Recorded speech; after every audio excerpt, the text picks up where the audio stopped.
Overall, the major theme for today, for which you have come, and I welcome you, is to find ways of developing these leaders, to explore the possibilities and the needs around developing these leaders.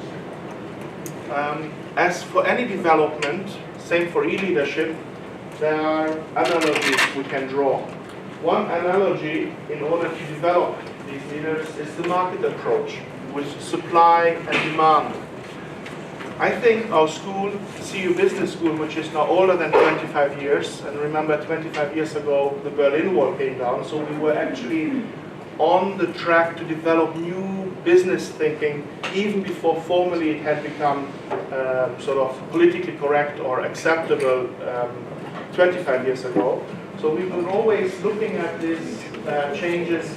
It is in our DNA to look at it.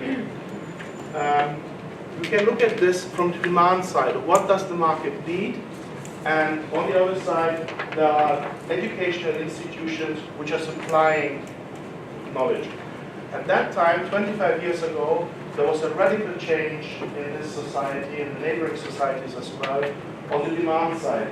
Private companies were set up, but there were no modern institutions delivering the Western management knowledge. So this was our supply side gap, the local gap, which the CU Business School at the beginning did fill. However, if you look at the history of leadership development and business schools and the emergence of this sector, ICT, you can see that there were different changes in demand. In the early stages, I would think in the early 1990s, it was particularly marketing, advertising, which drove the companies. After a while, finance came in. So finance and marketing are already very strong fields of our business school. Our full-time MBA students like these specializations even these days. They are benefiting from excellent teachers, excellent case studies, excellent program around marketing and finance. However, as the demand side is changing, we sense this as well, and we are developing new programs. We are, for example, now sensing that managing information technology is becoming a new competitive demand, a new competitive edge. For this reason, we also develop programs on data management. At the same time, we also see that the demand is asking for leaders to be capable to develop organizations which are sustainable. So our organization here, we have painted everything green, the walls, we've got new business cards, a web page, in order actually to come up to fill this gap in between the demand and the supply side. And we can really only fill this gap as we do it with the other fields, which I just mentioned, IT and sustainability, business and society, in a cooperational setting, in an ecosystem, in a cooperation of making mistakes but exploring new ideas. Some ideas which do work out will be taken forward, and those ideas which were not so successful are left behind. It's a process of refining. And this then leads to a portfolio of subjects, of a curriculum, which is developing. We then also come up with quality assurance elements in it, what the criteria should be for adding new courses, adding a new portfolio. So this is the work which is done in an interaction with the stakeholders. People who are participants on programs, people who are supplying the programs, and people who are also on the demand side, as many of you are here today. So this is the overall setting why we're here together. We want to find, in cooperation with many partners in Europe and different regions, solutions for the green area. What could be the green area? What should the programs be like? What is really needed? What should be developed? The agenda for this is rather rich and full. You can see that it's also in front of you. I will try to keep the time, as I indicated. We will also have, at the very end, a feedback loop. So if you plan to leave the day earlier than by the end, we ask you to fill in the questionnaire, the feedback we already want to learn from this event for the future. And also colleagues whom we are co-organizing this, and also our university media department will ask you randomly to give a brief statement. So I ask you to get prepared for that. Just a sentence or 2 sentences about what this type of topic, this event means to you in your daily life. What is the relevance for this? Why did you come here today? So this is what I'm asking you to prepare for. Our first set of speakers for today is a round of very qualified and selected members. So the first person who I'll ask you to speak and give his welcome speech is my boss and our dean at the business school, Horwitch. And may I ask you to come on the stage and greet our guests as the host of this house. Thank you. Thank you, Zoltan.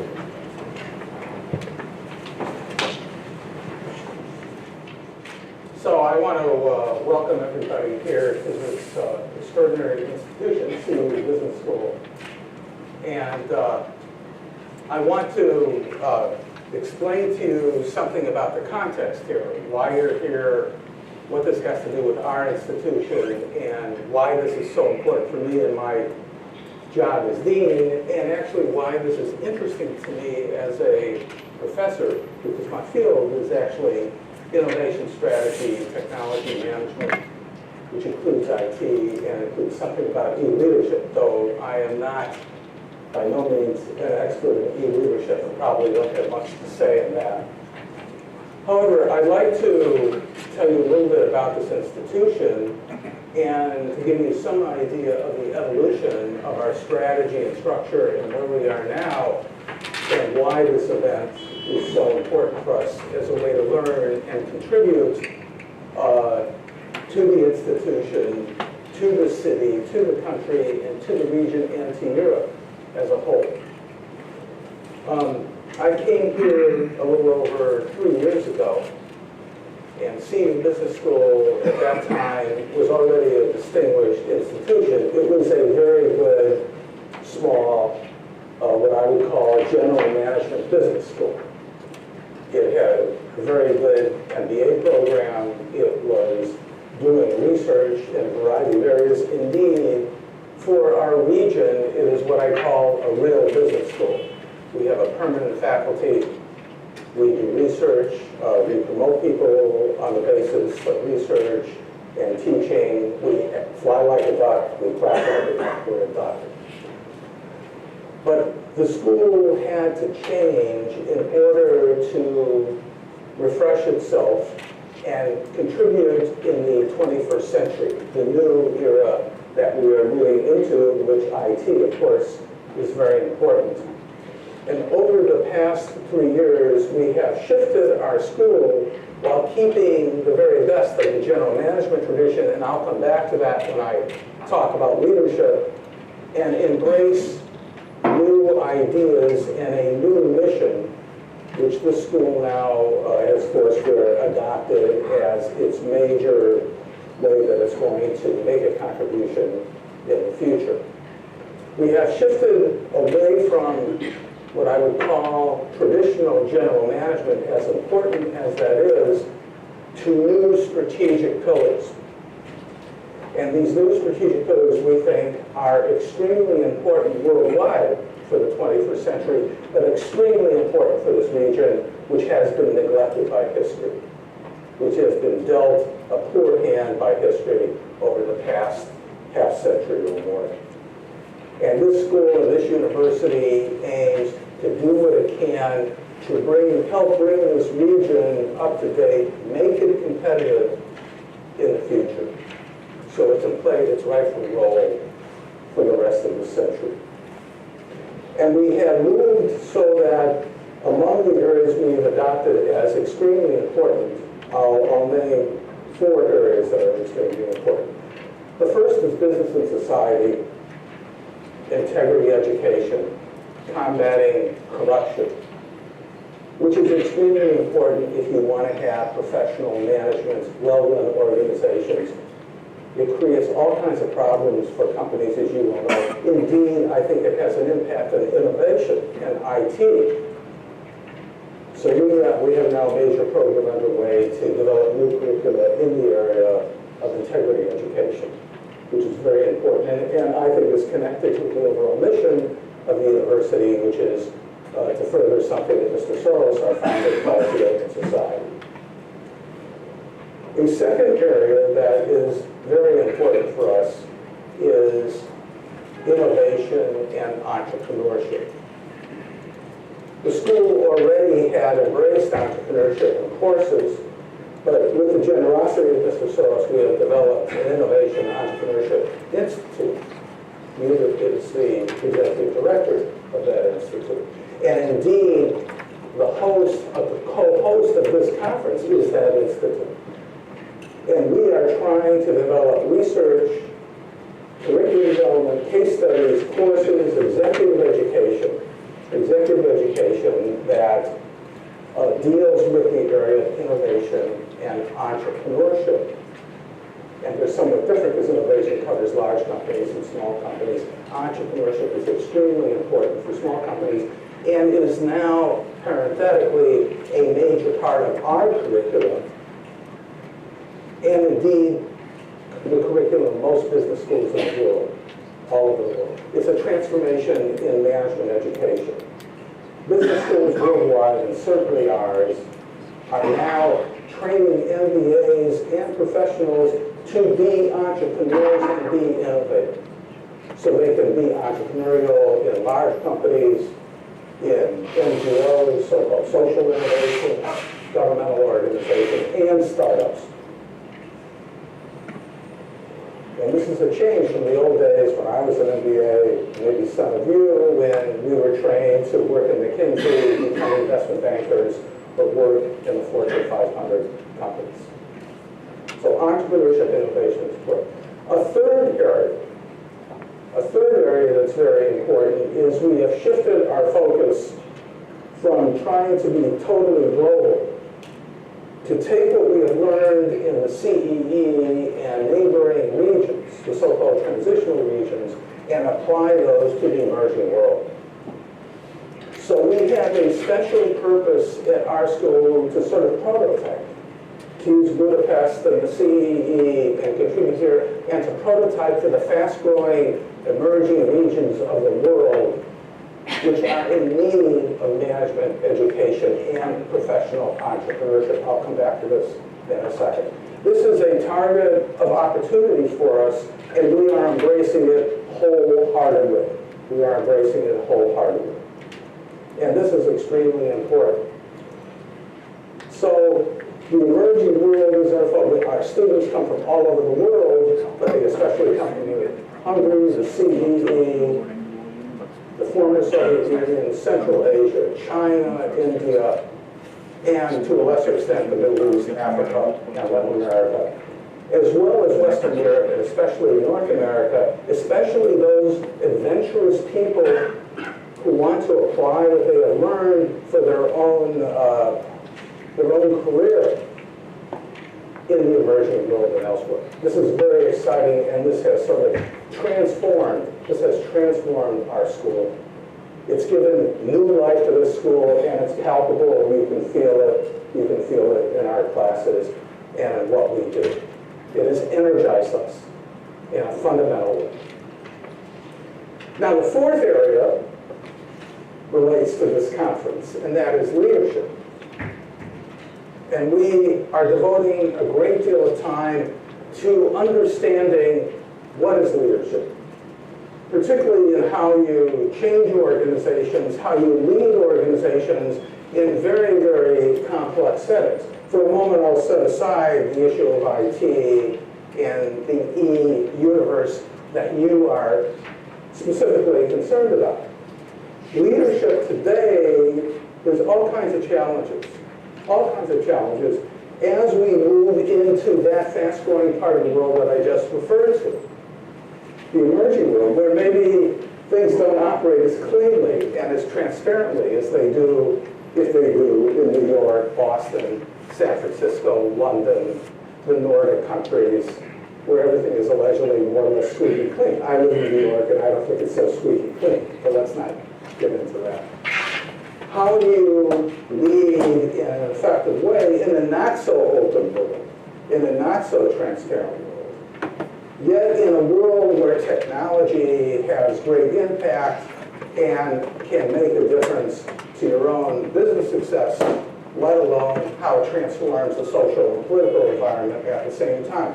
We are now focusing on that in making sure that our students and our participants in our executive programs are effective in that dynamic, volatile situation. And Budapest and the school in this region is a good place to do that. And then we want to work with partners and other colleagues around the world in sharing what we've learned. We particularly want to go to dynamic and very interesting areas that are not yet saturated with business schools, such as Indonesia, Nigeria, Colombia, and other places in the world that are in need of what we do and where there is great opportunity.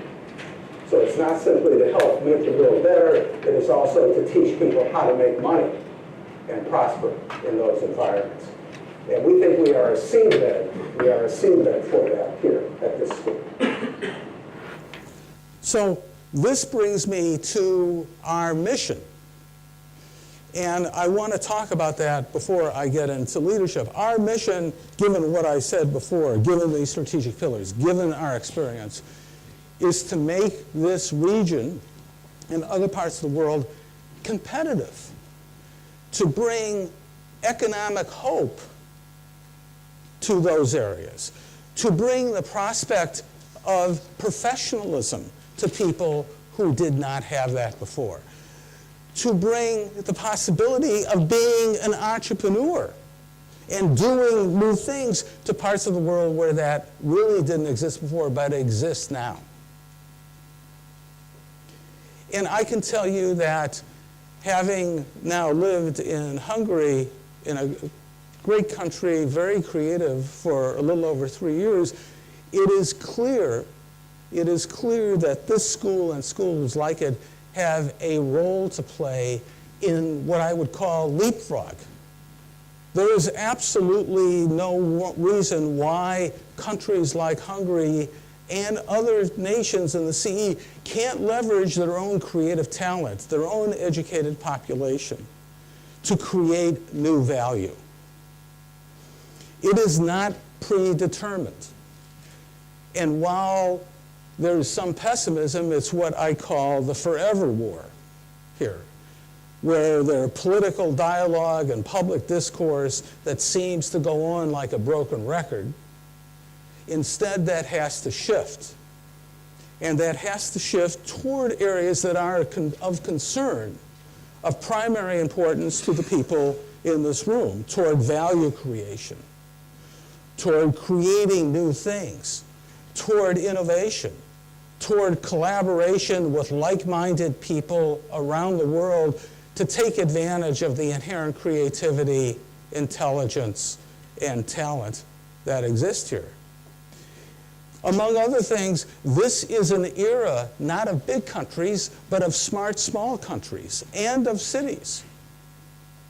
Switzerland, Israel, Estonia, the Nordic companies, Singapore, Taiwan, and others all rank high on the various indices of competitiveness and innovativeness and well-being that we have all read in the various reports that we have seen coming out of Davos, OECD, the consulting firms, and so on. So why can't Hungary and other parts of the CEE be like Switzerland? It's a silly question. It's a silly question. But we believe that by changing the public discourse and focusing on value creation, on leveraging talent, you can change the game here and make the CE a dynamic, what we call innovation cluster, using technology and everything else. And business schools are the perfect place to do this. Why? We are adaptive. We are market-oriented. We have to be. We have to teach well. Otherwise, we would not get MBA students and executive students to come here. We are eclectic. We are by nature interdisciplinary. We are neutral zones where people like you can come from different companies where you compete like crazy, but when you come here, you interact and you learn. We are a portal for world-class ideas. Since many of us came from other institutions around the world, we're educated at other institutions around, and we have come here. But we are also grounded because we have to deal with real companies and real situations on the ground. You cannot have, I venture to say, you cannot have a modern 21st century innovation cluster or hub unless you have world-class business schools or a set of world-class business school activities, of which embracing technology is now a strategic pillar for us. IT management is a strategic pillar for us. We have launched a master's degree in IT management with the help of IBM. We will be launching with the economics department a master's in business analytics, which is going to be at the state-of-the-art, tapping the inherent technical talent that exists in this region. So this fits in very well, this conference fits very well with what you're going. I'd like to now turn very quickly to the topic of leadership.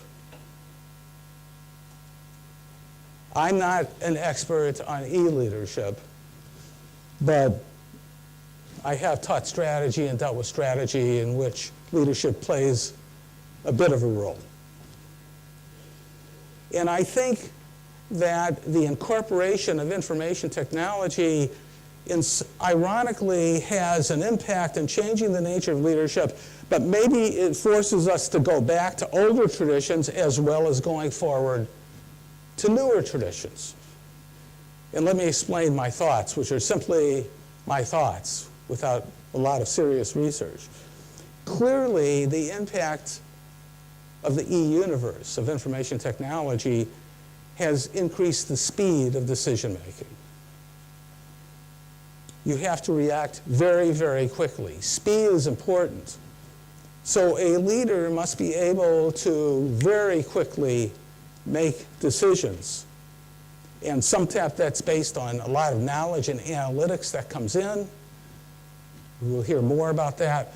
But that's also based on good judgment that you have to use quickly. So there's a danger there. There's a big danger for leaders in the world which demands quick decision-making, where time is compressed.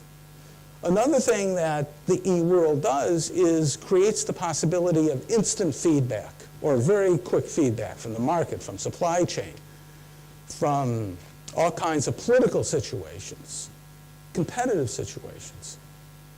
And you have to react to that feedback. You have to be geared to that feedback from the customer. It could be a mass customization kind of feedback, a consumer of one and one and one and one.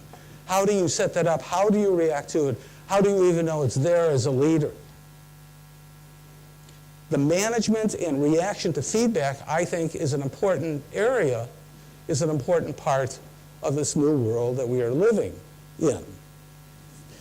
And of course, the use of data and analytics and making that sort of accessible to leaders is a real challenge, but something that has to be done. It's a technical problem. It may be visualization. It may be ways to get it in a way that mere mortals can understand. Or it may be that leaders themselves have to dive in and feel comfortable with this data, or some modicum amount of this data, in order to make decisions. But how you shape that, I think, is critical for the success of leaders in this coming world. Another thing that the technology obviously has done, it's broken down barriers of organizations. When some of us went to business schools, we thought being a leader was being leader of a business unit where you could see it, or a division of a company, or a company itself, which may be a multinational company. But at least there were corporate boundaries, legal boundaries, and you kind of could control it, or seemingly control it. If not a command and control situation, at least something where you had the various vice presidents, general managers of divisions, and the people you could work with. And maybe you had some tentacles out there with some of your customers. That's all been obliterated, disassembled today. Now with the technology, we go in, we can link directly with suppliers, partners, other parts of the we are building ecosystems as opposed to building organizations, where we don't control all other parts of an organization, yet we have to deal with those people in different organizations and put them together in kind of a spider's web of an organizational structure. How does a leader run an ecosystem? Whether it's in smart grids or supply chains or you're sourcing out manufacturing, yet you still have to know that you're not violating child labor laws in Bangladesh or China. How do you make sure that your partners are adhering to the same standards you have? How do you make sure you get inherent variety while you want them to adopt to these standards? Managing ecosystems is now possible because we have reduced transaction costs because of the technology that you are all familiar with. But maybe the verb is not managing. Maybe it's nurturing. Maybe it's an eco kind of way of being in sync. Maybe it's always being out there. How do you get information about your partner? And these ecosystems can be changing. They may be unstable. They may be useful at one point in time, and they may not exist at another point in time. And members of your ecosystem may be your competitors in another situation, which is often the case. How do we make our leaders comfortable with that? And this brings me to the final point, I think, of the challenges of e-leadership, and that is all this complexity. Ecosystems, variety, spanning different boundaries, dealing with different systems, doing it all in real time or in nanoseconds, making split-second decisions when you may not have all the information. How do you get more information at the right time? How do people feel comfortable with uncertainty that exists? All these are real challenges in an era of leadership. So my final point is that I think, ironically, as we invest more in technology to create this complex world that we see and have to lead or nurture in it, and as we try to create new algorithms and software and apps to deal with it all, it still comes back more and more to judgment, more and more to that older general management tradition that we had at CEU since its founding. But general management where judgment, where with Chester Barnard, a guru in management from the 1940s onward, used to say the architect of organizational purpose. It's not charisma. It's not simply being in a powerful position in a hierarchy. It's understanding your organization. It's having judgment based on sound knowledge to the extent you can get it. And it's the new general management of the 21st century. It's the blending of creativity, instinct, data, analysis, and professionalism that I think is where the true e-leader is going to emerge. And this school is committed to putting this dynamic blend together, and we have a lot to learn at this conference, and we thank you all for being here. So thank you very much. Morning. I'm known to be a very unstructured person, so I like to always formulate myself in anecdotes, and I'll do that now too. Well, first, I'm this Flodstrom. Who am I and why I'm here?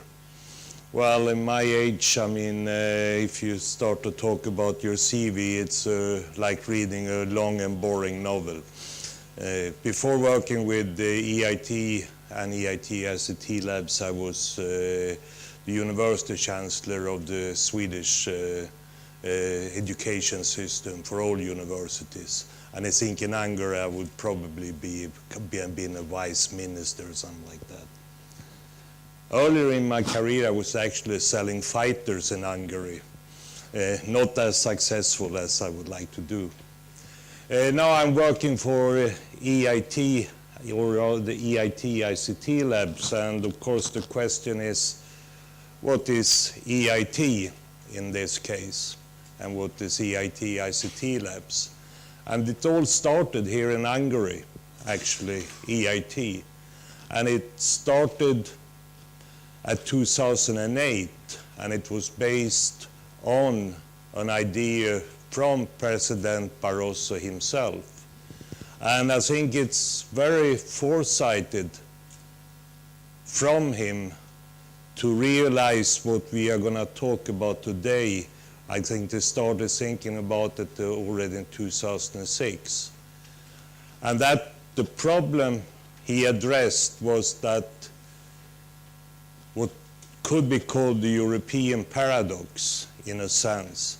For example, if you look at an area at biotechnology, the research investment in Europe was more than it was in United States. The commercial output in medical products and impact was about 10 times higher from the US research effort in this case. So evidently there was something missing, bringing research through innovations and entrepreneurships to impact on a commercial market in this case. And this was not only true for biotech, it was true for energy, it was also true within ICT. And one realized then that it needed to become a more innovative Europe.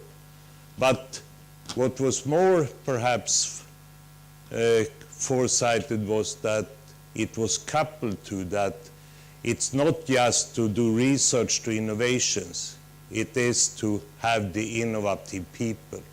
So EIT got two missions: put innovation to life in Europe and create more innovative people in Europe. 2008, when the areas that was most important should be selected, and it was a governing board appointed to select those areas, and I was one of the members. Barroso, in his inauguration talk at the Hungarian Academy of Sciences, told us, you're totally independent to select any areas you consider to be the most important areas for Europe. But I think myself, ICT is the one you should choose first. So that was sort of the message. The other two chosen was in energy and climate areas. And within these three areas, it was created knowledge and innovation communities.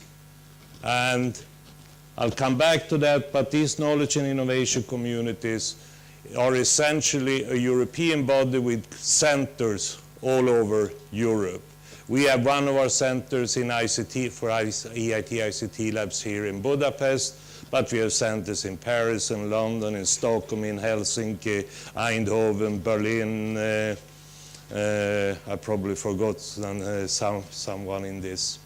And yesterday I was in US, in San Francisco, and we created an EIT ICT labs, a European outpost in San Francisco, bringing in American partners into sort of our ecosystem. We are talking about ICT, and we are talking very much about what's happening in ICT and why it is so dynamic. And I think one of the major reasons for the dynamism in ICT is that we live with today a blended life in a very connected world. We blend physical and virtual. We play in the virtual world, we play in the physical world, we learn in the virtual, we learn in the physical. We blend private and public, and we blend work and education. So ICT innovations is in this blended world critical for Europe.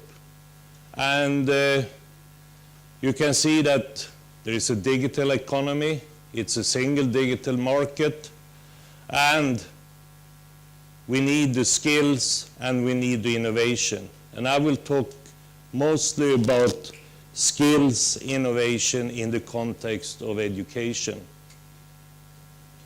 And you can think about what building you are seeing there.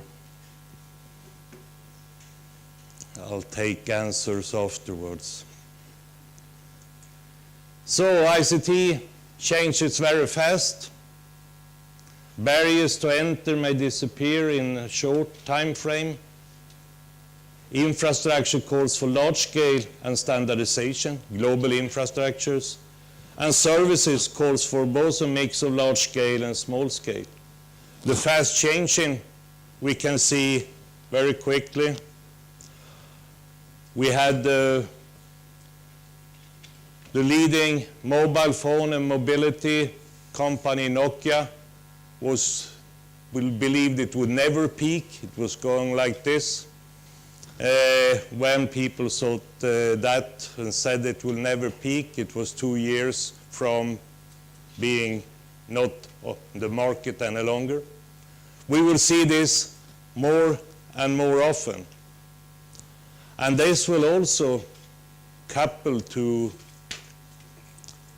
perhaps one of the most important issues. When it happens, jobs disappear. And if it's a disruptive thing that causes the jobs to disappear, they will never return as they were. You can see that, very clearly. Where I grew up, we had, except for doing fighters, as a byproduct, we had mechanical calculators industry that was had over 50% of the world market. The digital changed into digital, made it disappear, and a village of 10,000 people disappear. You can see it with the newspapers right now. Disappearing was because disruptiveness in how you bring information to people, and you will see it.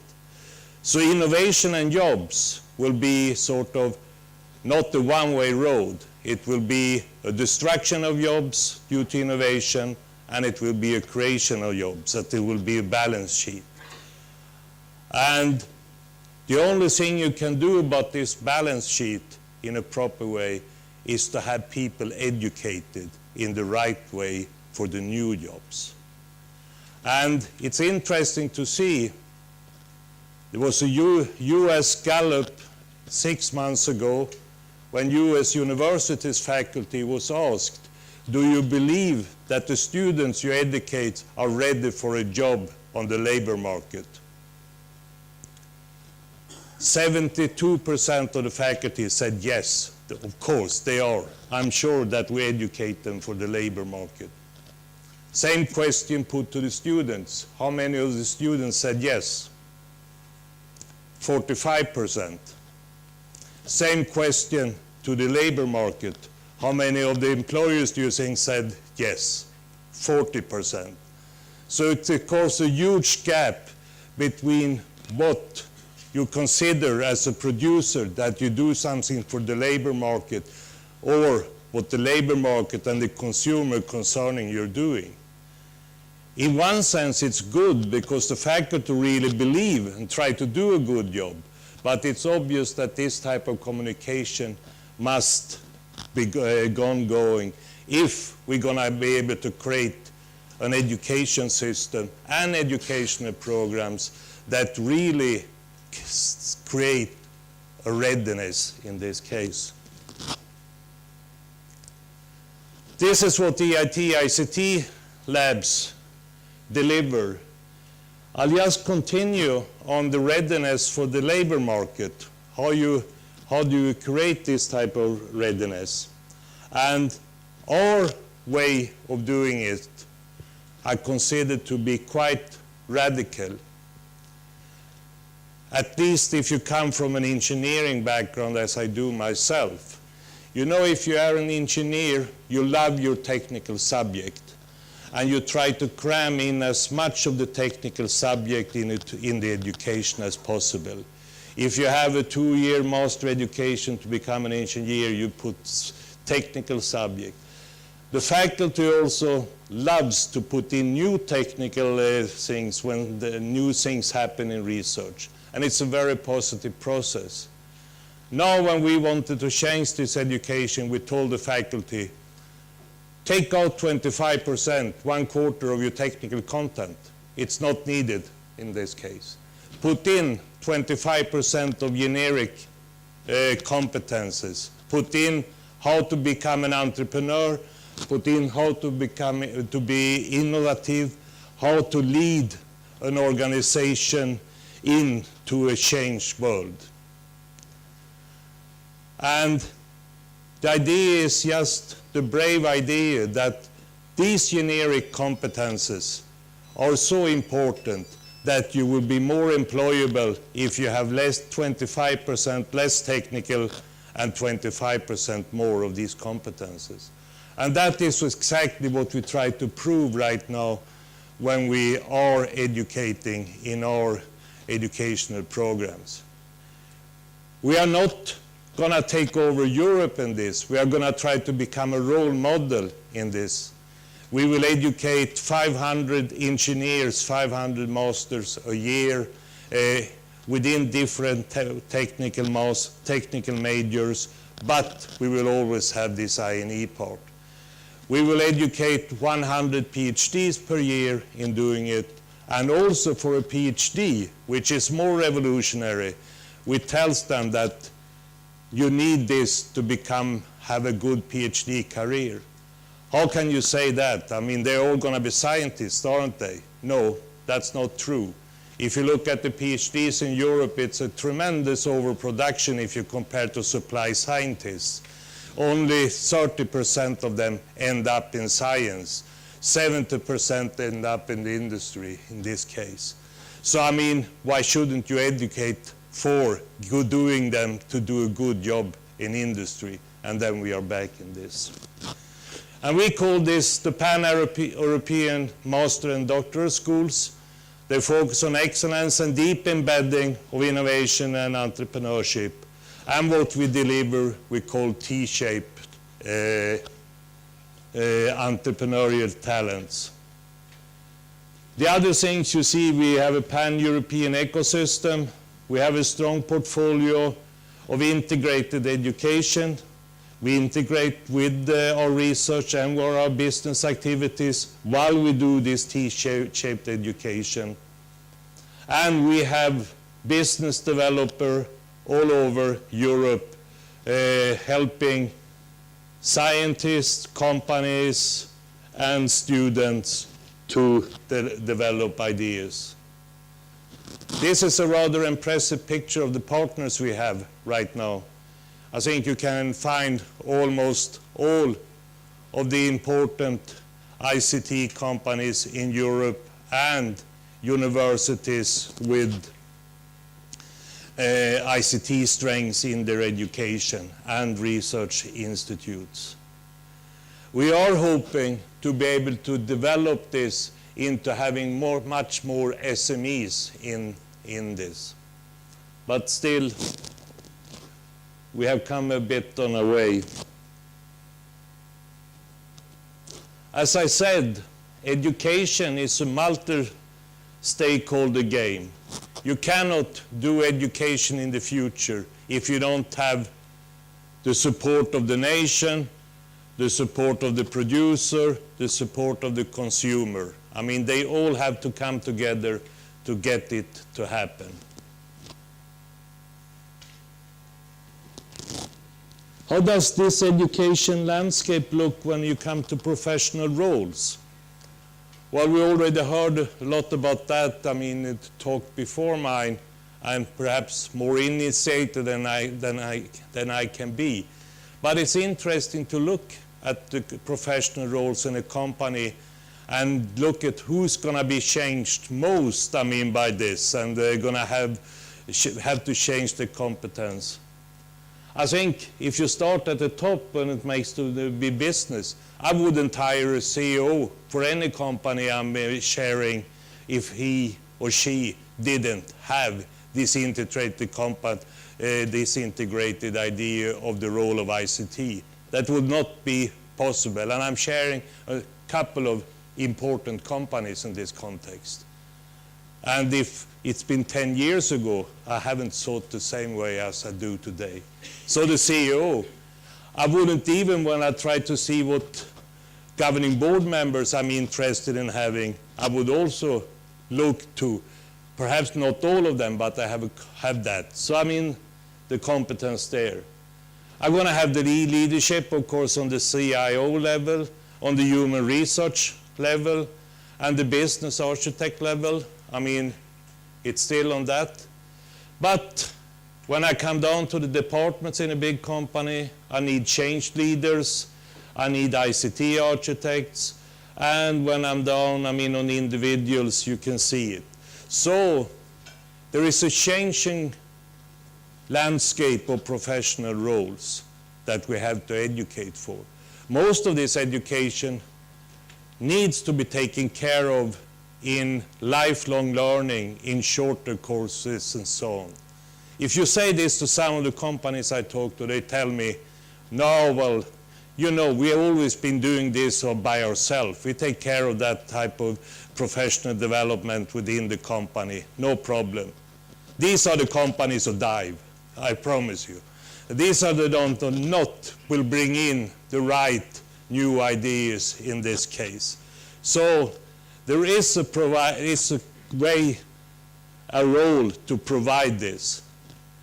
It's also, which we will hear later, we must find a way also to evaluate, to see these professional roles, to be clear about this professional role, certificates, pledges as they call. I mean, we need to see new ways of being able to understand what I have here. When I first started sharing an education company and they told me this list of professions, professional roles, I said, oh my God, what is it? I never heard of them. They talked about architects. I mean, for me, an architect was someone drawing the design of buildings. I mean, so we really need to get this, to be able to get a professional HR working in this case. So if you look at two European initiatives, the European e-leadership initiative and the IT/ICT Labs Master School and Doctoral School. They are sort of very much complementary to each other. And you can see the way they are. And you can see that one consequences of our interaction with the European e-leader initiative is that we have realized that we cannot just continue to change the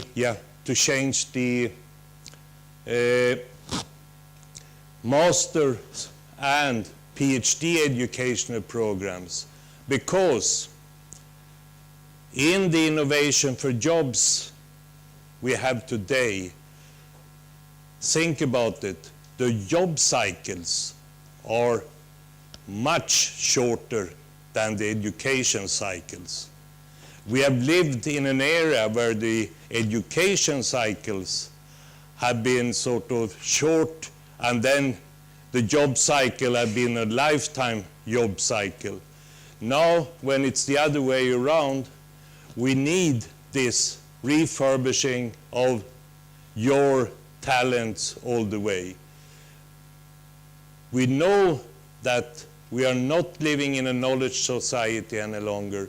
We're living in a competence society, and we know that we have to learn to apply skills in a different way. So even we will change into giving much more professional education, and sort of in that way follow the e-leadership initiative.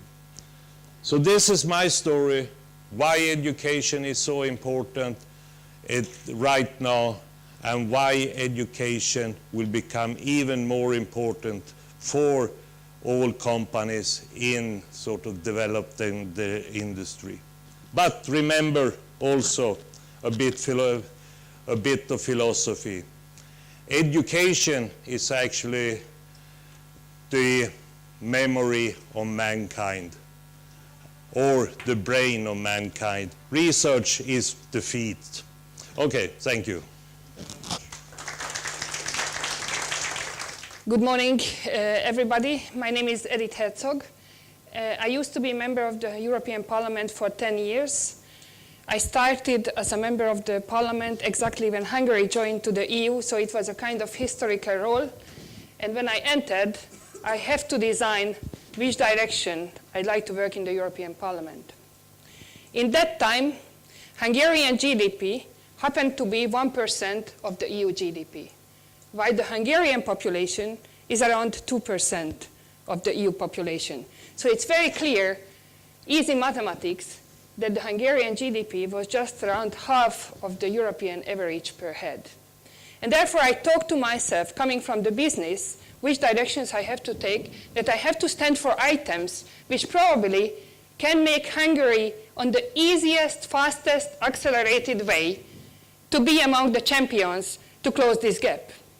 And then I talked that what could it be? One thing I discovered was ICT.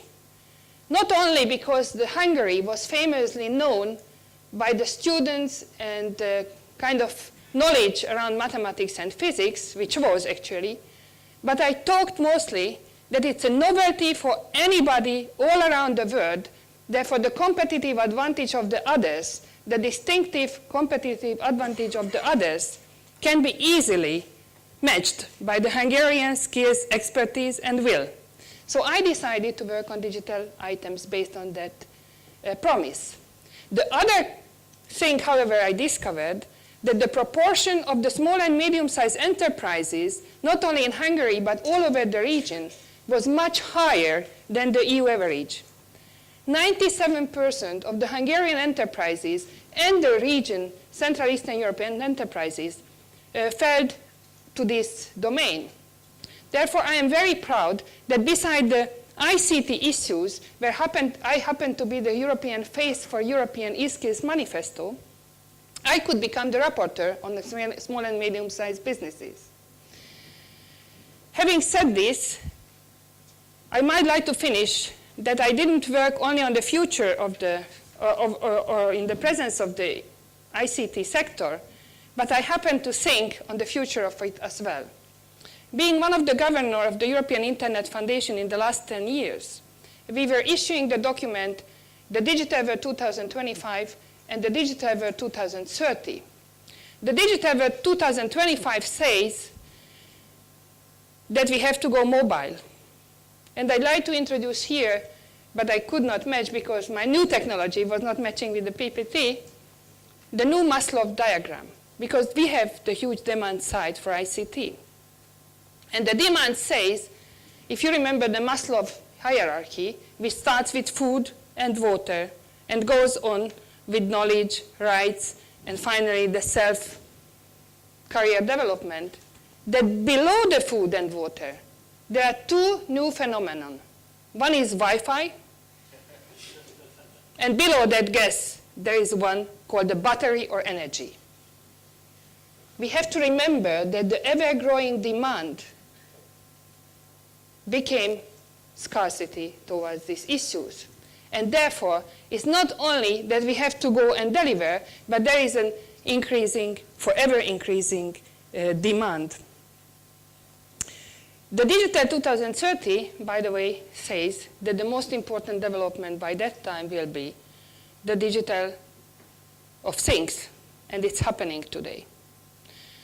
So it was easy when I talked that Hungary can easily accelerate here. It's not really happened. Fortunately, other regions happen to run faster. And therefore, we are not in the same stage where we used to be. We are a bit below than that. I'd like to say a few words about one megatrend which we are very rarely speak about. We used to speak about the megatrends calling for a population growth, calling climate change. But there is a new phenomenon here, and this is scarcity. We are very different world today regarding materials available, and this is why we organize the space mission towards Mars, and this is why we are trying to get carbon out of atmosphere, called the bioeconomy, and this is why we are going to go to the extreme conditions to find our energy resources. And we a bit speak about this, but we have a scarcity of human talent. Because to match all this, we need a talent. And therefore the competition for the talent is ever growing as well. So how we can make sure that ICT remain in this phenomenon something which is interesting for the young.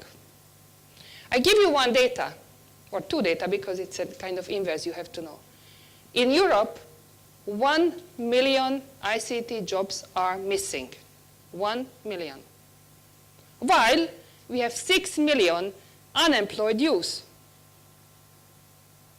So there is something fundamentally wrong in Europe with the e-leadership and with the ICT skills development. As a consequence, the large ICT development happens to shift out of Europe. This is something we want? This is something we dreamed of? Or we wish to change it? I think that this is the number which you have to remember, the scarcity for ICT skills and the huge potential lost at this very moment by the 6 million unemployed young European. And then there is a special demand here for women. If you read the news just last week, Japanese unexploited potential are the Japanese women. But what's about the Hungarian? What's about the Spanish, Portuguese, English? We have a huge mission to deliver here, that within the e-leader skills, we do not forget the women.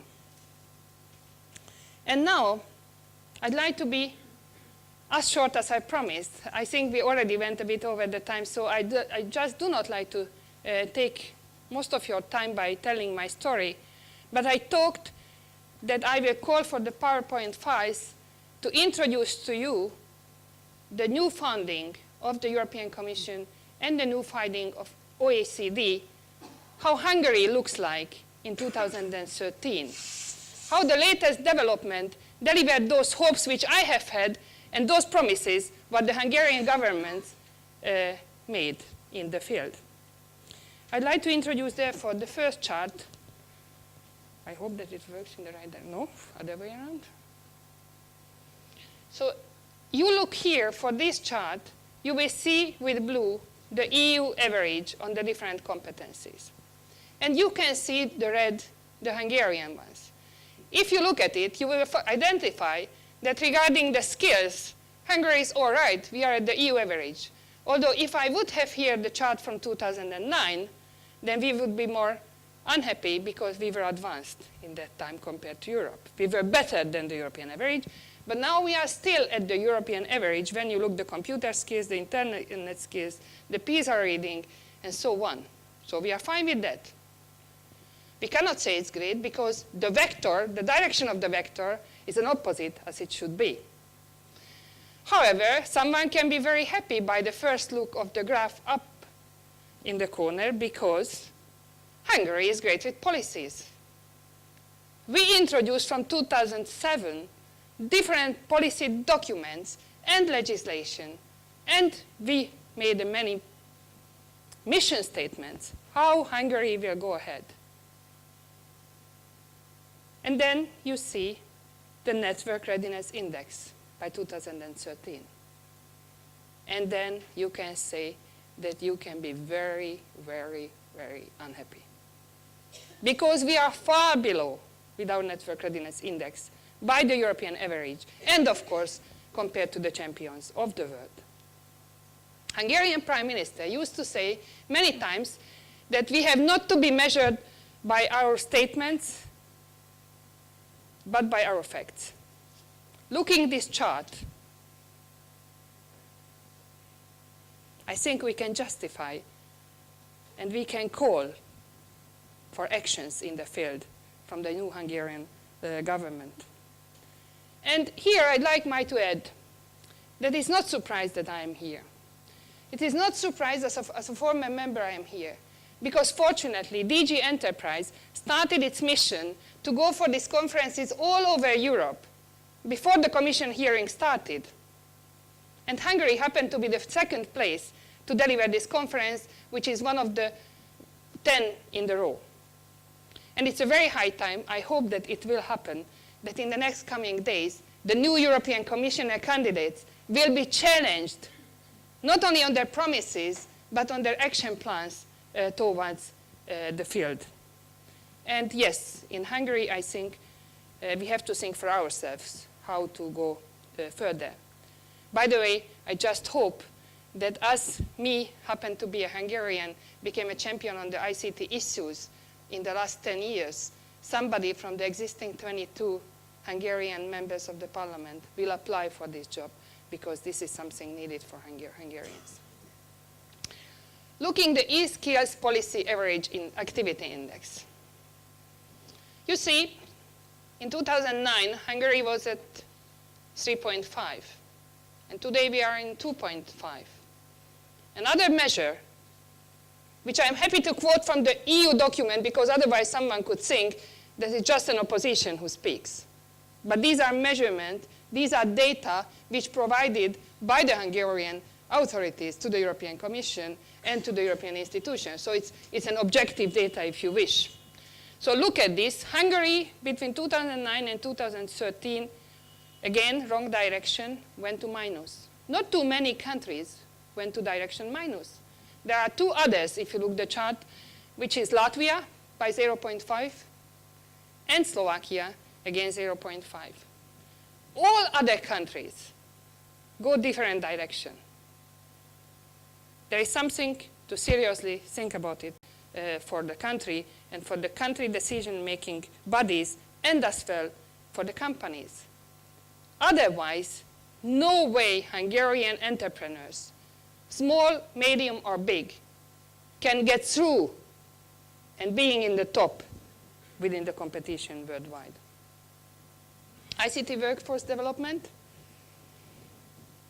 We are still better than in Hungary, but we are stagnant. And if you look, I hope that it's in the next chart,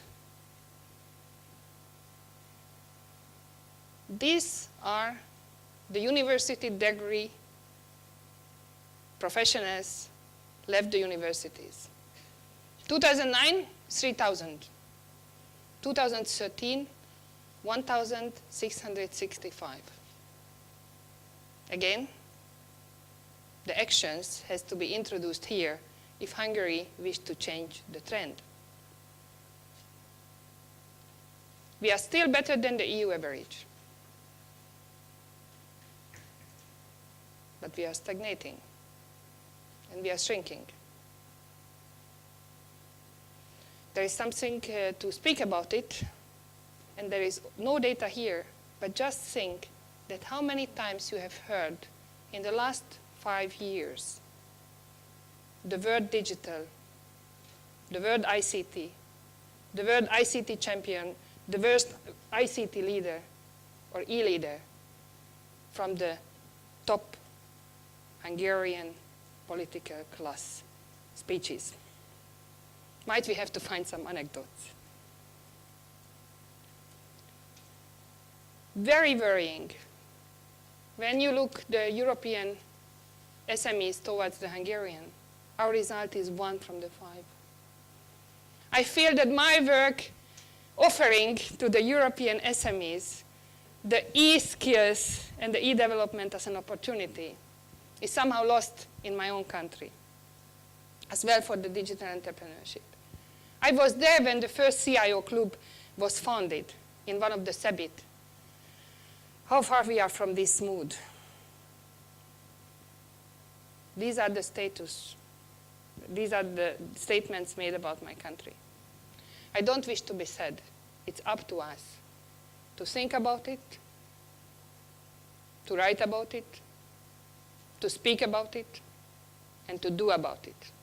And I wish that you, sitting in that room, who are professionals, who have a basic interest that the critical mass will be created, that the voice, your voice, can increase to the policy-making level within the country, combined with the continuous call from the European institution to do it better, because it matters for Europe. It matters for European. It matters for those who are sitting in the primary schools and in the kindergarten. My call to you, do it. Do it, do it, and never give up. I'd like to say thanks for those companies I had the opportunities to work, Werner from Empirica, with Digital Europe, with the Women for ICT, and other organizations in the last decade, to give a hope and give an opportunity to me to speak about this digital agenda, and might, as the Prime Minister said, not only speak, but to do it something about. Thank you. Okay, ladies and gentlemen, thank you very much for your attention. Thank you very much, Zoltan. He is asking me to make up some time. I normally do this, and I manage to do this, but at the expense of speaking very, very fast. So if you can't follow, please wave your hands, yeah, and tell me off. And then I'll start, and then I promise nothing. I'll continue as fast as I can. That's the usual thing with me, so don't believe in me being able to change. I'm too old for that. Second point, I'm wearing two hats today. The first hat is the hat of André Richier. You see the name of André Richier there, and you may have recognized my very strong French accent, which is not existing. So I'm not André Richier. I'm simply representing him here because he, from the European Commission, is fighting for budgets these days, fighting for budgets for what we are talking about, skills and e-leadership skills, e-skills, to make sure that the European Commission is continuing to invest in this area. So he has to fight at a different location these days, which is Brussels. So I'm supposed to take over some of his slides. I have taken some of them and hope I can manage to guide you through what are the e-skills and e-leadership skills policies of the European Commission, because there's quite a few things to be mentioned. It all dates back to the year 2007. There was a communication, and if you want to read something, which is easy to read, I must admit, compared to other communications I read, this is an easy-to-read communication from 2007, which has defined the strategy of the European Commission in this area. It was Council conclusions on this, so the Council of Ministers, they were very positive on that communication, so they signed in, and by signing in, they probably haven't recognized that this also meant for them to become active. So European policies are in place, national country strategies are varying in quality, and Edith has mentioned the quality of Hungarian policy, which has been good, but it is deteriorating a bit, and we hope that this is going to change in the future. There's other activities up there. As you can see, it's the European Employment Package in 2012. It's the Grand Coalition for Digital Jobs you may have heard about, and it's the European Council conclusions from very recently, last year in October, where again there was an emphasis on what is called e-skills and the type of things which Europe is needing. We are talking about, no, there must be another slide in there. No, it's not in there, so it has been hidden. But it shows that there is a development of the ICT workforce. We are talking here about skills, e-leadership skills. I'll come to the definition of what I understand by e-leaderships later on. So e-skills development, despite the crisis, the dot-com bubble crash in 2001, despite the crisis in 2008, starting in 2008, 9, 10, until today, the ICT development, the workforce development has still continued to grow. Strangely enough, but that's the case. It has grown, so there is future for jobs in ICT. But when you then differentiate it and look at the different education levels, then you see that the fastest growing area is the top level area. So we are talking about management, business architecture, and data analytics. In business analytics people, for example, in high demand. These figures are dramatically increasing. Speaking about software developers, for example, IT practitioners and the like, still increasing, but not to that extent. And if we then speak about the technician level, the bottom level when it comes to ICT skills, we are being faced with shrinking workforces. So don't tell your kids to move into that area. Maybe you want to tell them to go in that area, but if they really want to get a fantastic job, tell them to go there. But normally the way is through there to there. And in here, you need to come from universities with a specific degree.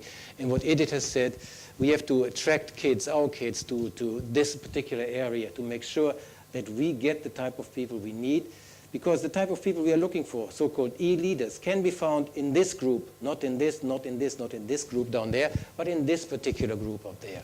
So what are e-leaders? We had a regional cluster event in Antwerp, in Belgium, a few weeks ago.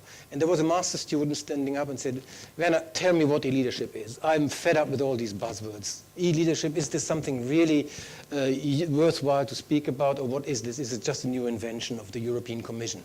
And I tried to explain it in very, very simple words. You may want to read what it says up there. Maybe you understand, maybe not. If you don't, grab me in the break and I'll try to tell you again. But I talked to this young student and I said, for me, an e-leader is a beast with 3 legs. And I told him, you've got 2 legs, so get off. You're not an e-leader. Yeah? So I told him, 1 leg is this here. So I've got 1 leg. I know my market. I know my business. And most of us have a specific education, a technical area. Anders said he's an engineer and he loves to be an engineer. Yeah? So he's got 1 leg to start off with. This guy also has a 2nd leg, which is he's IT savvy. So he knows about ICT, not only keyboarding skills like me, for example. So he's a person, Anders is a person to stand on 2 legs. I'm a person to stand on 1 leg, and this is a bit funny, awkward, not that good. But what we are demanding here when we speak about e-leaders is a beast. I'm not saying a person, a man or a woman, but a beast with 3 legs. And what is the 3rd leg? The 3rd leg is, in addition to your being business savvy, so you know your technical area, you know your markets, and so on and so forth, you have a technical education in a specific area, whether you're a doctor or whether you're an engineer or whatever, you are an IT savvy, ICT savvy. So you have a very deep knowledge of ICT things. You have an understanding of things in ICT. You don't need to be the software developer, but you have to have a very thorough understanding of ICT-related issues. And thirdly, and that's the 3rd leg, you have to be able to communicate these. You have to be able to lead teams who only speak 1 language, IT or business. You have to understand both languages, and you have to be able to lead teams by you understanding both languages who come from these 2 areas. Leading teams implies not managing teams, so we are business schools here, they teach how to manage in the past. They've learned their lesson, now they teach how to lead. We now want them to teach people who are able to lead. So beasts who have these, developed beasts that have these 3 legs. I mean, walking with 3 legs will be a bit awkward, but this is only just meant to be a metaphor, nothing else than that. I hope this has helped in understanding what an e-leader is about and what we expect business schools and universities, what the European Commission expects business schools and universities to come up with. In more elaborated and sophisticated words, it's basically what it says up on the screen there as well. That's the background to an initiative the European Commission has started. It's the so-called e-leadership initiative, a European initiative, and it has started in 2013, and it looks, in the first instance, at large corporations, and it looks at CIOs in these large corporations. We know CIOs who never leave the engine room. They work downstairs in the cellar, nobody sees them, and they've fixed the bits and bolts and whatever, yeah? I'm not speaking about this type of CIO. Let these people stay in the engine room. We had a regional cluster event in Munich, for example, where one of the IT architect of the Allianz insurance company in Munich, it's a big insurance company in Germany, he said, an e-leader is a person who uses the elevator between the engine room and the boardroom. And he feels happy in both rooms. And he doesn't only move from the engine room to the boardroom once in his life, he does these things regularly. So this is what the understanding of an e-leader is these days, and what the European Commission wants to help to create through this initiative. And this initiative is an initiative in which several business schools and universities are involved, and which has developed what is called curriculum profiles. So we have develop different e-leadership curriculum profiles. And as you will see later on, Achilles Georgiou here, for example, he must be somewhere in this room, There he is. He has mapped his course of CEU, business school, to one of these curriculum profiles to see whether his course is nonsense, rubbish, not meeting any of these expectations of a curriculum profile, or whether it meets some of these, or whether it fully maps and matches to these curriculum profiles. Because these are to be used as some, for self-assessment purposes, it's some sort of benchmark to see whether existing courses are meeting the criteria of what we believe is e-leadership. So if you wait until this afternoon, you will see the result of that. I'm curious to see that as well. There was a second initiative, as you can see here. First initiative, I call them GUIDE. There's an acronym. Forget about the acronym. We just use GUIDE as an acronym to describe the first initiative. There's a second initiative called LEAD, another acronym. You need to bear this in mind. But the first one is focusing on, as I said down here, on medium and large enterprises. It is looking at business executive and is looking at, mainly at CIOs. Whereas the second one is looking at startups and SMEs. So the Commission has recognized very quickly that there needs to be an initiative which is also looking at these, what Edith mentioned, to be 97% of Hungarian industry and businesses, for example. So that's André Richier. That's his contact details. So if you want to contact him, then that's it. End of the first story. You didn't like it. Nobody's clapping. So put this into your. That is André's fault. It's not my fault. So there is a feedback form now. I'm wondering how you would like to complete that feedback form on this particular subject. I'm curious again. Bear in mind to do these sort of things. Thank you very much. Second, that's the slide. Second presentation. This is very brief. I promise to make up on time here. I would like to present you with what we call the European e-leadership education ecosystem. You have heard before, there's the demand side and there's the supply side. There was these boxes which Zoltan presented. Yeah, the one on the left-hand side was demand. Industry is demanding, demanding, demanding. And on the other side, there's a box with education institutions, higher and executive education institutions. Supply, supply, supply. And in the middle, in between these two, what you've seen, nothing. So something's going wrong here. This is the assumption. That's a theory. It's not all going wrong here, but it can be improved. And then all of a sudden, we had this green box in there, and the green box said stakeholder dialogue. That means dialogue between demand and supply side. Because very often, maybe it's all different here in Budapest, I don't know, but very often, these two sides don't talk to each other. Yeah? They don't have any clue of how to specify the requirements, and then the suppliers don't have a clue how to respond to the requirements. So we need mechanisms there, and one of these mechanisms is the curriculum profile. So it's a mechanism to specify industry demand, pass it on to the business schools and universities, and then they, in using this curriculum profile, develop a supply, an offer.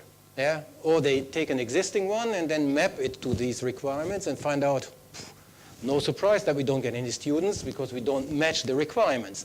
Or they find out, now we know because why our lecture halls are all crowded, because we nicely meet the industry requirements. So the ecosystem starts for us with the supply side. What do universities and business schools in Europe offer in terms of e-leadership programs? And what we did is we looked at the landscape in Europe. That was in 2013, so it was last year. And we looked at programs at postgraduate level, and which were combining IT and business. So it's these two legs, not the third leg yet. So two legs first, yeah? So, and we found more than 1,000 programs all over Europe. Beautiful. We applied further criteria, and we then applied a criterion which was how many of these are professionally oriented. That means how many are targeted at professional, at those with professional experience, and to be taught not full-time on site. That means you are an executive in an organization, you want to attend a course to speed up your knowledge in certain areas. So we looked at courses which train ICT and business, which are targeted towards executives who, next to their study, need to work, or first of all work and then study. Yeah? So all of a sudden, we were down at 500. We applied a third criterion. which was, we only selected from these 500, we only selected those which were aimed at a senior management with very high technical standards. So we were looking at the very demanding programs, so to say. And surprise, surprise, less than 50 were left. We're talking about the whole of Europe. Bear this in mind. We're not talking about Hungary or Germany or Austria or whatever. We're talking about the whole of Germany. And when we applied the last criterion, and the last criterion we applied was that the entry requirements was a significant business experience and the mission to transform business. We heard about this today. Zoltan was speaking about the transformation of business, the digital transformation of business today. Then we ended up with 21. And this was justification for the European Commission to become active, because these aren't e-leadership programs, these are candidates, so likely to have a potential to be further developed to become a fully fledged e-leadership program. And if you look at the spread across Europe, you will see that it's in certain areas, like in the Netherlands, for example, in Belgium or in the UK, there is more of these type of programs. And there is a tiny little, where is Hungary? Down there, yeah. Somewhere down there, there's Hungary, and we found one in Hungary. This is the list now.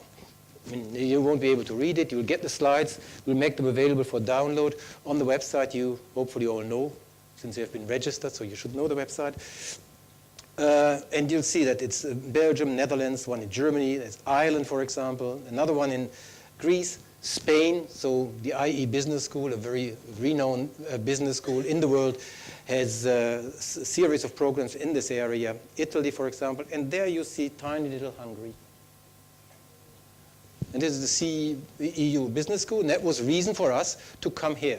Simply, honestly, to be honest, this was the reason why we decided to come to Hungary and have a regional cluster event here in Hungary. And then try to speak to the originators of this course, because we thought this is the business school most likely to be able to train and educate people in a way Europe wants them to become, namely e-leaders. And therefore, we are here. That's why the initiative was started. I mentioned that before. These are the actors in that initiative, many, many, many actors. And we are trying to do this. So using the instruments I just described, the curriculum profile, enabling stakeholders to get into a dialogue, so in some sort of interaction, and coupled with a quality assurance system. There is a very sophisticated, Birgit will speak about that later on, well, how we get this up and running to ensure a reasonable level of quality as well. I hope I made up some time. Thank you very much. Don't forget to complete the feedback questionnaire, and thank you very much. Good morning, everybody. My name is Martin Canning. I work with IDC. IDC is one of the largest market research companies in the world in the area of ICT. We work with users on one side, we work with vendors and ICT providers on the other side. We're in the middle. We work very closely and have done for many years with Werner and Empirica, hence one of the reasons that I'm here today. And as I said, we're a global company. We have an office here in Hungary. It's actually a couple of hundred meters down the street. I passed it on my way here this morning. And what I want to do today is quickly take you through our view from a market research perspective of what's happening in ICT, how this is influencing companies in the world, the change that is going on, the expectations for change, and the need for what we're generally referring to as e-leadership. So I'm going to quickly go through this. I know we're a little bit stuck for time, and Werner has done a fantastic job in getting us back on time, which puts all the pressure back on me. Thank you. But some key issues, the trends, how that's working, the impact on these skills, some of the assumptions that are changing in terms of what businesses are, how businesses work, and why, in many ways, the e-leaders of the future will be the ones who will have to really consider that change. Oops. At the moment, we look at the industry in terms of what we call the third platform. Now, the third platform is for us, and we've been covering the ICT markets for many, many years. It's a once in a generation, a once in a 25 to 30-year change in the technological underpinnings of business. It's the coming together of the technologies of cloud, big data, social, and mobile. And increasingly, it's been accelerated, if you like, by many new ideas. A number of these have been touched upon. Edith actually mentioned the Internet of Things, which we reckon will be the next big accelerator of this. But there are some others as well. Things like robotics and 3D printing. Also things like cognitive computing. Now you may think cognitive computing, that's something that's really in labs at the moment. Actually, it's not. We have a situation, for instance, with a major bank in Singapore that's using IBM's Watson supercomputer to provide investment advice to their top-level personal wealth clients. It's replacing human advisors. It's better, it's faster, it can take in more data, it can take faster decisions, it can assimilate and create faster. Now for me, as working in a company that thrives on knowledge, knowledge is our business and the application of knowledge is how we do business, that's a scary thought. It means that in many cases, many of the services, many of the advisory instances that we take for granted could be under threat. It's not going to happen tomorrow, but it is happening. So this is, right now, this platform, this third platform, it is a once in a 25 to 30 year change. And what does that mean in terms of the ICT industry? Well, right now, we reckon that about 22% of ICT spending is on this third platform, the cloud, the mobile, etc. By 2020, that will have risen to about 40% of total ICT spending. This is a general worldwide picture. It will vary country to country. That's a big change. But perhaps the biggest change is the fact that in terms of the growth in IT spending, this will represent about 98% of the growth in IT spending. Almost all of the growth. What we would call traditional IT spending generally is flat and in many cases decreasing. What is also happening is that this ICT spending is not necessarily being done or made by IT people. It is not coming out of the basement. It is not coming out of the motor room, the engine room. It is coming out of line of business managers. People who are seeing that I can do something better, quicker, faster. And I will put my hand up and say, I'm guilty of this. As a manager in my organization, I've done this. Because I could see a way of, I had a use case, I had a problem, I could solve that more quickly by doing it myself, by spending some money, by, call it shadow IT if you like. But more and more this is what's happening. And that is maybe one of the things that e-leaders will have to confront and will have to manage, is the fact that the choices, the decisions are being democratized by technology. I will guarantee that anybody in any organization, anywhere, at this moment in time, who has at the very least a smartphone, will have an idea about how that technology, or any other technology they're using, can improve the way they work, make them better, make their company better, and help them. Admittedly, most of those ideas will be absolutely crazy, but they will have them. And that's where many of the digital leaders will be born. Digital leadership, for us at least, is not necessarily just people at the top of the organization, but it will be people at the top of the organization understanding that throughout the organization there are others who will have ideas. And not just in the organization, but also in the customer base. Last week has been pretty busy for me. I spent a number of days in Berlin at a CIO event that we ran. And a couple of days later on in the week, we were running a workshop in Brussels on IoT and cloud for the Commission as part of a study we're doing, and some of the innovation and the policy decisions that need to be taken. But interestingly, at the CIO summit, the issue of e-leadership and skills is at the top of the mind of many of the CIOs of large organizations in Europe. We had companies represented like Telecom Italia, Allianz. CIO of Air France was supposed to be there, but unfortunately his own pilots went on strike and he couldn't make it.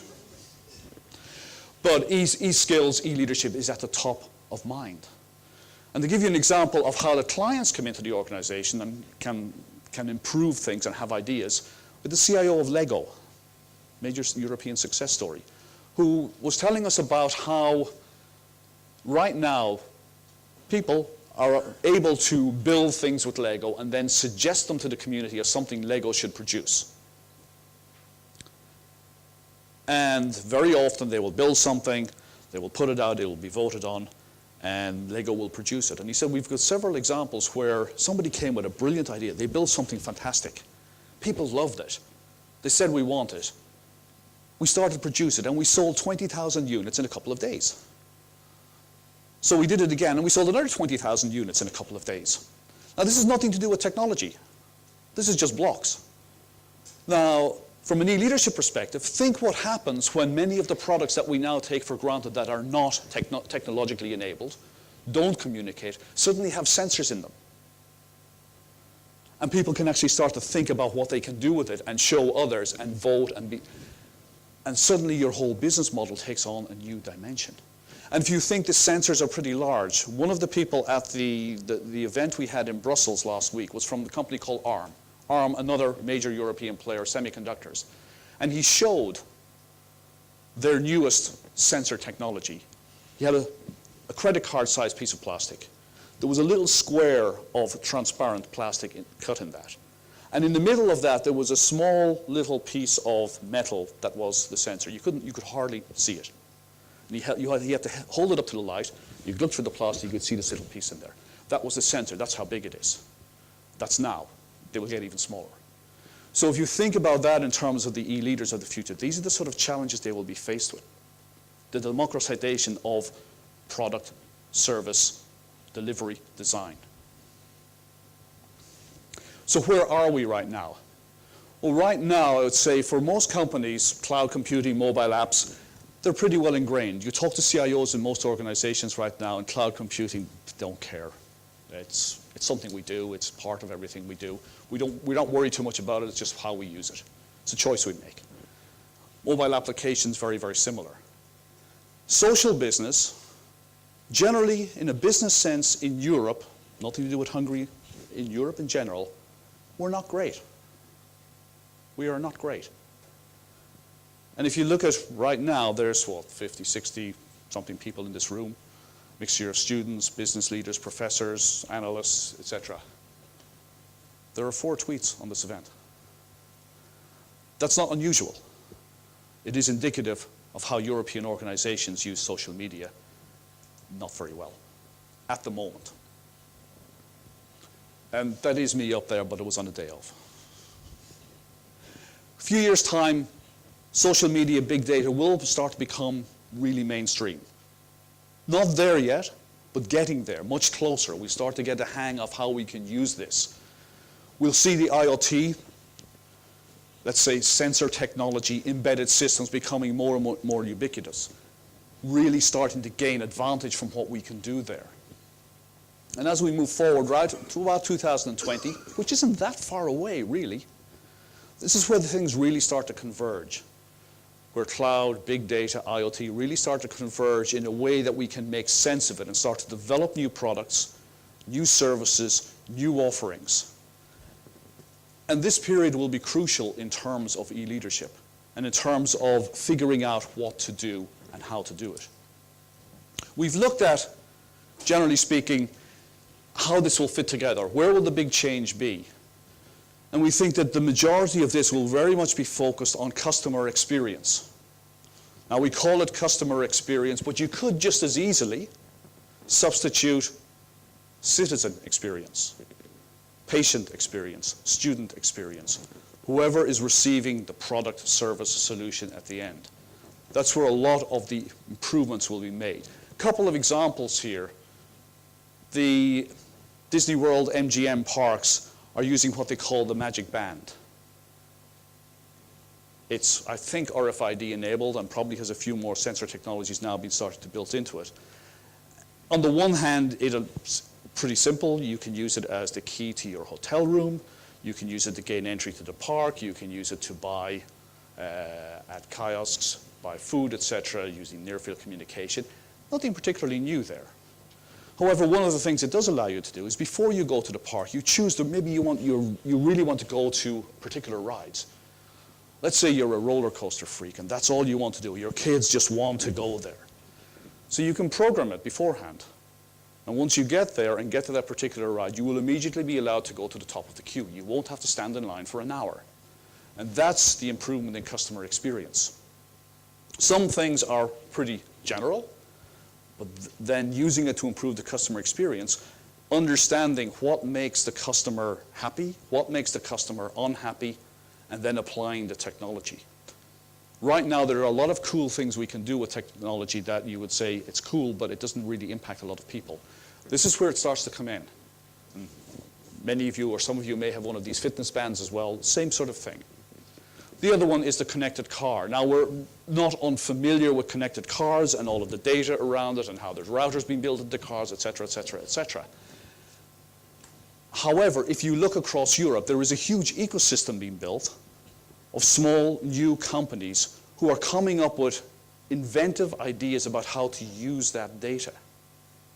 There's a whole ecosystem of startups just around the connected car that weren't there a few years ago. People thinking about not necessarily, I'm BMW, I'm Audi, I'm Volkswagen, what do I want to do with the data that people in the cars are collecting, but a whole ecosystem of industries around that that are completely separate. Again, the idea is the person in the car, how can their lives be made better? Whether it's ensuring that you don't drive too much and you're getting proper sleep, whether it's ensuring that you're sitting in a comfortable position, you're not falling asleep or whatever, you're not falling off your chair, or whether it's to do more with maintenance, et cetera, it's all happening. But it's happening outside of the realm of the people who are making the cars. So again, new ideas. So if you add it all up and look across the various areas of cloud, mobile, big data, etc., and I hope this is legible. If not, I'll go. You will get the slides. We looked at the sort of skills that we think will be really, really important. And there's a few here you can see across several areas. One of them is around the vision. The vision to redesign existing business and marketing processes, to redesign how we do things, to redesign what we do, and to redesign how we deliver it. That takes imagination, and it's nothing to do with technology. Building the business case for many of these technologies within an organization will be key as well. It was interesting listening to the CIOs in Berlin earlier in the week, or last week, who said, yes, where's the business case? Where is the business case for the Internet of Things? And again, at the moment, in many cases, there's a lot of cool things that can be done, but in their organizations, they're looking for the business case. E-leaders will have to find that business case. Designing new products and services on the back of these technologies, being able to bridge that gap between the lines of business who can see how they can do individual things and the people who have to build the underpinnings for the organizational success, that technological infrastructure that is going to support the business processes. And that was something that kept coming up. It was interesting, last year at an event I spoke to the CIO of Unilever, Willem Eelman. And like a lot of CIOs these days, he's not a technologist, he's a lawyer. Now think of it this way, Unilever, huge company, lots of different brands that we use in our daily lives. He explained that he's the CIO of an organization that 2 billion people, it's 1/3 of the world's population, touch one of their products every single day of the year. How would you think the CIO of an organization that has 2 billion people touching one of its products every day of the year described himself in one word? Any ideas? He said, I'm a facilitator. That's all. I get people talking to each other. I get people understanding each other. I don't know about technology. I don't care about technology. That's somebody else's job. I have to facilitate this. Now that's an extreme example. There are very few organizations where your 2 billion people are touching your products every day, but it was an example. So if you look at these skills across the pure management skills, the mix of hybrid skills, looking at ICT and business, and also then the industry-specific skills, you start to get an idea of what is needed. And again, going back to the Berlin event, one thing that came up, there is one thing that scares many of these CIOs more than not having these skills in-house. And that is being able to keep them once you have them. Retention is even more of a scary proposition for many of these organizations than finding the skills. It's why when we asked about where are you going to find these skills, they said, we're going to do it internally. We're going to look internally.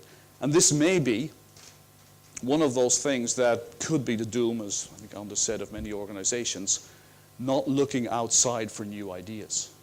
But right now, supply and demand, I think we're already seeing it here. The supply is not great. The demand is starting to grow. People are understanding that they will need more of these skills to actually envision how their companies can change. But it's not there yet. And already people are thinking, hey, how am I going to keep these people? My industry is maybe not the sexiest industry in the world. How am I going to keep these people once I have them? And that on its own will be another challenge. It's also the reason why supply will need to be carefully managed and carefully controlled. Because once we start bringing the e-leaders into the world, once they start making their mark, and once we start seeing the success cases and the case studies, then there's going to be an issue around retention. And that scares people more than not having the original skills in the first place. Because in many cases, we are moving from an impossible to a possible scenario. And not impossible in the sense that the things we want to do weren't possible in the past, but as already been mentioned today by some of the speakers, it's about things were not possible because that's not what our company does. Or we don't work in that way. We have 150 years of tradition. This is how we do it. This is how we deal with our clients. We don't need to change. That does need to change. And that is why many of these technologies are bringing a new perception to organizations about what is possible. A couple of ideas. 2 pieces of plastic here. One of them is the Nike Fuel Band, which is very much like this, different make. A couple of years ago, Nike introduced this as part of the fitness range, and very soon afterwards, they took it off the market. They realized they didn't want to be in hardware, that more and more of the facilities and the functions of something like this were on smartphones, so they're going to focus on the software, etc., and the middleware around that. Good business decision. However, many of the assumptions, once the data started to come in, and the data continues to come in from these devices, many of the assumptions around how they made clothes for people who are training, doing sports, changed. They found that they don't train the way we always thought, or their way of doing things is different. So the assumptions around the business started to change. The other one is a cable. It's a piece of cable that is used to show where there's a break in the cable. It's sensitive to heat, so you can understand maybe there's a fire over there, and it's sensitive to water, so you can understand where there's leakage. It's one of those perimeter cables that you use in security, check leakage, fire, etc., etc. The company that makes it was advised that actually, why don't you take all of that data that's coming from it and build a managed service around it using the cloud? So you're providing extra value for your clients. You're building a solution around this. You're using the data. And they did. It was a big decision for them. Suddenly, they went from officially being a cable manufacturer to a cloud solutions provider. That's scary. That is scary. If you've been building these cables and making these cables, and you're brilliant at it for many, many, many, many years, and you suddenly want to position yourself as a supplier of a cloud solution, that is scary.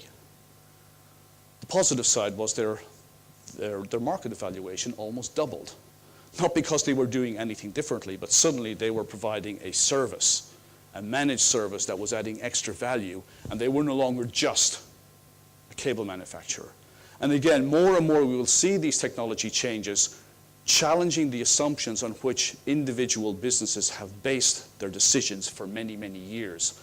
And that's one of the reasons, that's where e-leaders will come in to help challenge those decisions. And that's where some companies will fail because they won't understand that the assumptions that they've had for many, many years are no longer valid, and things will change.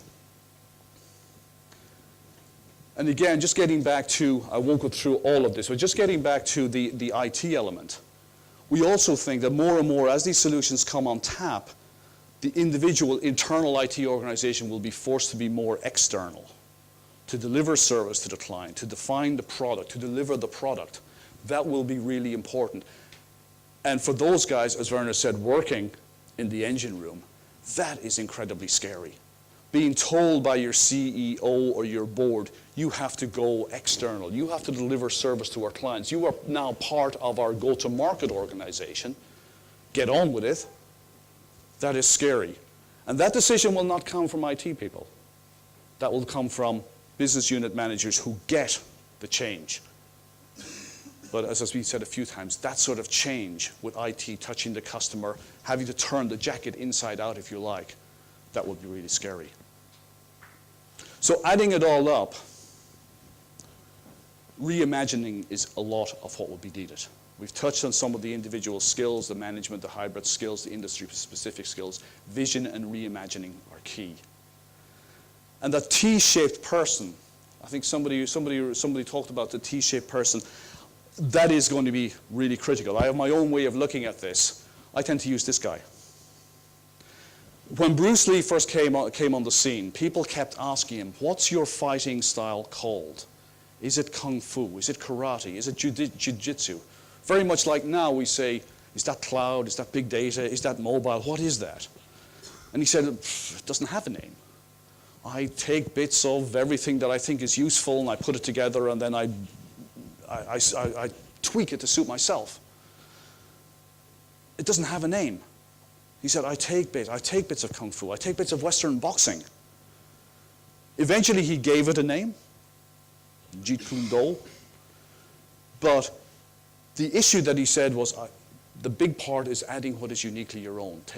Absorb what's useful, discard the rest, add what is uniquely your own. And I think that in many cases, the e-leaders will be faced with a situation where what is uniquely your own in many organizations is going to change. The technologies, cloud, mobile, etc., will provide the framework for finding what is uniquely your own.